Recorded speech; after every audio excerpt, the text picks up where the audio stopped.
I've been doing this job for 37 years.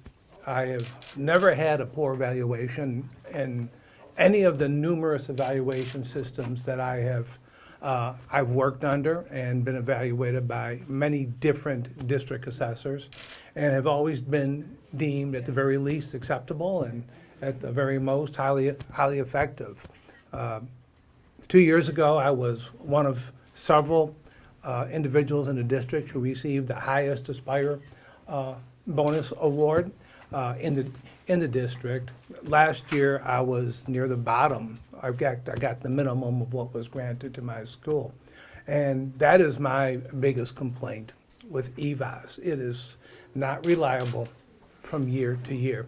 I can guarantee you, I didn't forget how to teach last year. My methodology is the same. I do as every teacher does.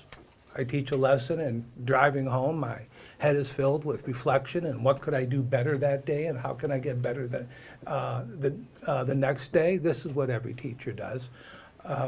Yet, when I looked at my numbers last year, I was in the negative range on EVAS. My students did not reach their projections.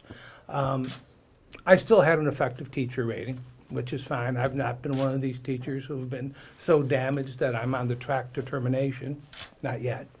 But the fact that we have such a roller coaster ride, especially with gifted students, shows the unreliability and how these scores are simply not a valid way of assessing teachers.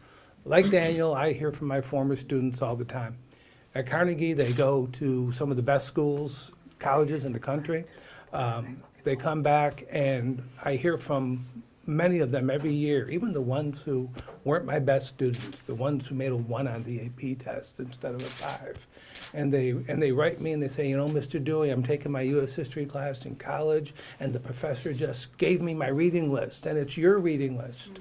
And this is just going to be the easiest class I take. And I always write back and say thank you and tell them that they should do the reading this time. But they are absolutely prepared to go into college, and they're absolutely prepared for life. And this is what a high school teacher is supposed to do. You know, no one's ever told me I'm supposed to graduate from high school students who are capable of testing out of college. And if that's the new role, then maybe I'm not prepared for that. But my students are absolutely prepared to do anything they need to do. Yet, for some reason, their projection figures I give do not, they don't necessarily meet it. I want you to understand it. I don't completely understand how it's done, but sometimes our kids will come to us who made close to perfect on the test the year before. They'll miss one more question. That's negative growth.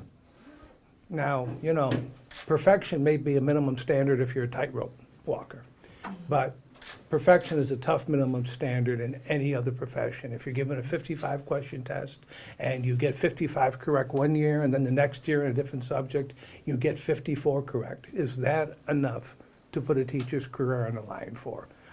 It simply does not make any sense, and this is the ceiling effect we get by teaching the highly gifted and highly talented students. I always like to make the analogy that if we have a 10-step staircase and you put a student on step 9 and another person on step 1 and give them 2 seconds to go up as many steps as they can, who's going to show the most growth? And that is what we're looking at Carnegie Vanguard High School. The tests do not measure that next level. They absolutely are incapable of doing it. So I'm decided to allow my name to be put on this lawsuit just so we can show that this doesn't only affect the struggling students or the marginal students, that every single teacher of every student in the school district is being evaluated under the same formula, under the same criteria. It's truly a one-size-fits-all, and it doesn't take the students into account.